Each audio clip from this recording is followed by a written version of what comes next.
শিক্ষা ব্যবস্থায় যুগান্তকারী বিপ্লবের সূচনা। বিদ্যুৎ বিল বাঁচাতে এবার স্কুলে সৌরশক্তি চালিত বিদ্যুৎ সিস্টেমের সূচনায় পাণ্ডবেশ্বরের বিধায়ক নরেন্দ্রনাথ চক্রবর্তী। পাণ্ডবেশ্বর বিধানসভার 6টি স্কুলে শুরু হয়েছে এই সোলার সিস্টেম। শুক্রবার কেন্দ্রার জয়পুরিয়া হাই স্কুলে রাজ্য সরকারের আর্থিক সহায়তায় এই প্রকল্পের সূচনা হয়। একই সাথে ছাত্রছাত্রীদের জন্য পরিশ্রুত পানীয় জলের মেশিন ও বায়োমেট্রিক সিস্টেমের শুভ সূচনা হলো এদিন। পশ্চিমবঙ্গ সরকারের পক্ষ থেকে আমার বিধানসভায় 6টি স্কুলকে সোলার প্রযুক্তি দেওয়া হয়েছিল। তার মধ্যে কেন্দ্রা হাই স্কুল, আমাদের পাণ্ডবেশ্বর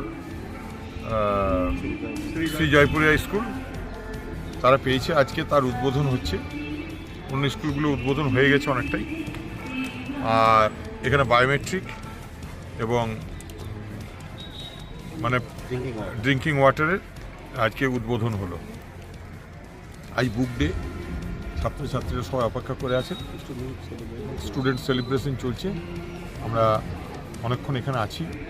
আমরা খুব উপভোগ করছি ছাত্রছাত্রীদিকে, এবং যারা ভালো রেজাল্ট করছে আমি তাদেরকে ব্যক্তিগতভাবে পুরস্কৃত করছি। আমরা খুব এনজয় করছি বাচ্চাদের সঙ্গে। এক বিধায়কের এমন মহতী উদ্যোগকে সাধুবাদ জানিয়েছেন স্কুলের ছাত্রছাত্রী, শিক্ষক শিক্ষিকা থেকে শুরু করে সকলে।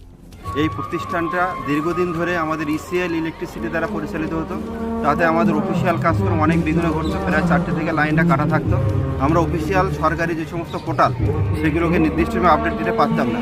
এখন আমাদের এই 10 kV সোলার প্যানেল হওয়ার জন্যে আমরা ভীষণভাবে উপকৃত হয়েছি। এবং এখানে আমাদের মাননীয় বিধায়ক শ্রী নরেন্দ্র চক্রবর্তী মহাশয় আমার এই বিদ্যালয়ের জন্য, বিশেষ করে আমাদের পাণ্ডবেশ্বর শ্রী জয়পুরিয়া হাই স্কুলের জন্য নিবেদিত এক প্রাণ। এবং তিনি আমাদের এই বিদ্যালয়কে আমরা বিদ্যালয়ের পক্ষ থেকে মনে করি তিনি হচ্ছেন আমাদের উদ্গাথা। এবং তার প্রচেষ্টায় আজকে আমরা এই সৌর প্যানেলটা বিদ্যালয়ে আমরা পেয়েছি। এবং এই একই সাথে সাথে আমরা পেয়েছি ড্রিঙ্কিং ওয়াটার, যেটা এই এলাকার একটা পরিশ্রুত জল, যেটা বাচ্চাদের সবসময় সুস্থ রাখবে। যার জন্যে আমরা ড্রিঙ্কিং ওয়াটারের ব্যবস্থা তার হাত ধরেই আমরা পেয়েছি।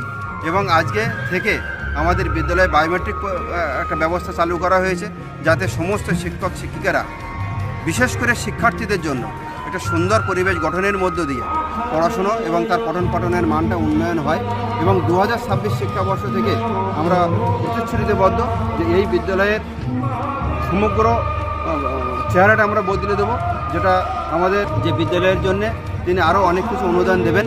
এবং আমরা সেই আশায় আপ্লুত, যাতে আগামী দিনে আমাদের বিদ্যালয়টা একটা সুন্দর পরিবেশ আমরা তৈরি করতে পারি। আগামী দিনে এলাকার উন্নয়নের স্বার্থে রাজ্য সরকারের টাকা তো বটেই, নিজের বিধায়ক উন্নয়ন তহবিলের টাকাতে যতটা করা যায় ততটাই তিনি করবেন বলে জানান পাণ্ডবেশ্বরের তৃণমূল বিধায়ক নরেন্দ্রনাথ চক্রবর্তী।